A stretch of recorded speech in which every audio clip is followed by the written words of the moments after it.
سراج الدین حقانی له 26 ورځو راهیسې افغانستان ته نه دی ستون شوی.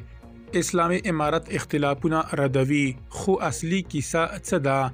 او د RS پښتو د دریو مینوالو محمد اورنګزیب خان، صالح احمدزي او د یو بل مینوال څرګندونې هم وړاندې کیږي.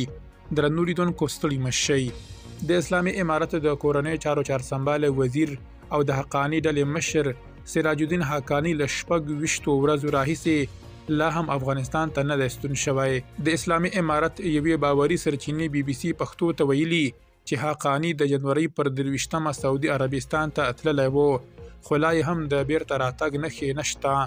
دا په داسې مهال کې ده چې د اسلامي امارت د کابل او کندهار مشرانو ترمنځ د اختلافونو راپورونه هم ډیر شوي دي. خبري سرچینې وایي د اسلامي امارت د کډوالو او راستنېدو چارو وزیر خلیل حقانی له وژل کېدو وروسته د کابل او کندهار د مشرانو ترمنځ ترینګلتیا ډیره شوې، چې له همدې امله د کابل چارواکي یو پر بل پسې له افغانستان د وتلو هڅې کوي. سره له دې د اسلامي امارت چارواکي د هر ډول جدي اختلافونو څرګندونې ردوي او ټینګار کوي چې د دوی یونونه سیلیز او چکري بڼه لري.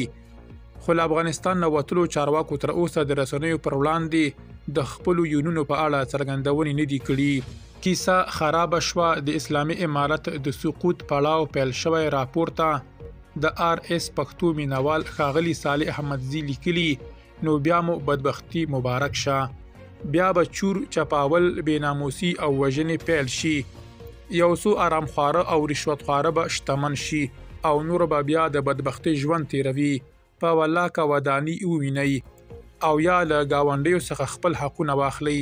اسلامي امارت دې ژوندی وي. همدغه راپور ته د RS پښتو یو بل مینوال لیکلي، لوستي افغانان په 15 لسیزو جګړو کې لا هم خاینان نه پیژني.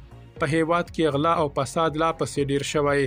چې لوستي نه پوهیږي نو ولسی وګړي د خاینانو او هیوادپالو توپیر چیرته کولی شي؟ ولسمشر اشرف غني مو وبایله د دغه وګړي لپاره هیڅ یو لاریون هم ونه کړ.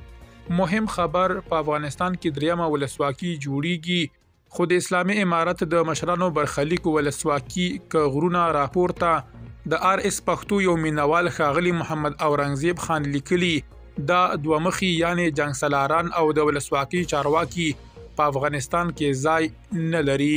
درنو لیدونکو له مالتیا مو مننه.